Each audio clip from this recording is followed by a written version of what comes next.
ನೋಡಿ 4 ಎಕರೆ 4 ಚಿಲ್ಲರೆ ಇದೆ. 4 ಎಕರೆ ಸಮಥಿಂಗ್ ಬರುತ್ತೆ. 8 ಅಡಿ ಕಲ್ಲಿದು.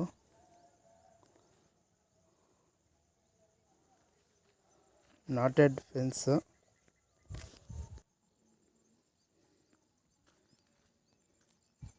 ಎಂಟಡಿ ಕಲ್ಲು. 3 ಅಡಿ ಭೂಮಿ ಒಳಗಡೆ ಹೋಗಿದೆ. ಮೇಲ್ಗಡೆ 5 ಅಡಿ ಇದೆ. 4 ಅಡಿ ನಾಟೆಡ್ ಮೆಶ್. ಇದು ಟಾಟಾ ಆಯುಷ್ದು.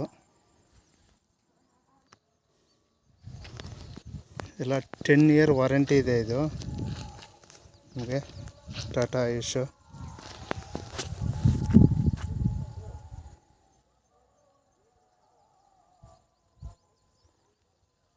ಇದು ಫುಲ್ ಬೌಂಡ್ರಿ ಇದು.